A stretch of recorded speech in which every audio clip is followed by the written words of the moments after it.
করছো খাইতেই বনাবো তো তুমি খালি ছোট ছোট মাছ লয়ে ছোট ছোট মাছ লয়ে ছোট মাছ আমি কাটতে ভালো লাগতেছে না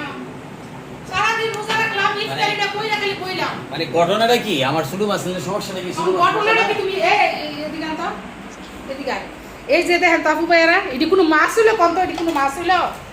মাছটি টাটকা এই যে এটি যখন ফুদা ফ্যাক্টরি গালছি ঠিক আছে ফুদা ফ্যাক্টরি ফেলাইছি এই মাছটি অনেক টাটকা কিন্তু তারপর আপু ভাইরা দেন কতগুলা ছোট মাছ লয়েছে এই যে কতগুলা ছোট মাছ লয়েছে কতগুলা চিংড়ি মাছ লয়েছে এই যে আমরা কাইটা কাইটা রাখতাছি এখন ডুলা দিয়া বাইরাইয়া লবণ দিয়া একবারে তোমার লোক তো পারতাম না তোমার লোক তো পারতাম না তোমার মাছের দর মাছ দেখো তুমি সারাদিন রোজা রাখছো তুমি গুড়া মাছ লয়েছে তুমি আমার পুরা মাছ কি জোর রেন্দে খাইবা যখন তখন কি আমার কামাই করো তোমার কামাই না আমার কামের দরকার নেই ভাই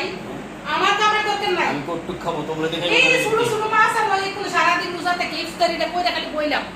তুমি এক গাঁট কাম নাই তো গুড়া মাছ লয়েছো তোর কাম আছে না কাম নাই তো আজকে জানি বাতাস চালাইয়া বারান্দাটা দুলা দিয়া বইরা গেছে না এই মাত্র পরিষ্কার করে এইটা কইরা পরিষ্কার করে বইলাম খালি তো আজকে এদিকে বৃষ্টি হয় নাই না এদিকে বৃষ্টি হইছে না তো অনেক বৃষ্টি হইছে এদিকে বৃষ্টি হইছে না কিন্তু বৃষ্টি না হইলো আমার কাজ বাড়ছে ঠিক হই বারান্দাটা দুলা দিয়া বইরা গেছে গা এটা সে ডঙ্কু বাইলা এটা কিন্তু চেওয়া না ডঙ্কু বাইলা এখন আমি মনে করো যে এই মাছটা আমি কোন সময় টুনে রেস্টে থাকতে দিতাম না তুমি না রেস্ট নাই তিন জাতের মাছ দিয়ে এখন তিন জাতের তরকারি রান্না করবা বাগার দিয়া হ্যাঁ তো জিরা জিরা শোনো না বাজা জিরার গুঁড়া তো শেষ তাহলে আনি দেবো এখন গিয়া বাজা জিরা আনলা দিলে জিরা ভাজ্যা টাইলা পাড়ার মধ্যে ফ্রেশ আর গুঁড়া গুঁড়া এই গুঁড়া অন বাগার দাও রাইন দেওয়ার পরে টিভিতে দিয়া আচ্ছা ঠিক আছে আমি দিতেছি ঠিক তেল দাও আছে ঠিক আছে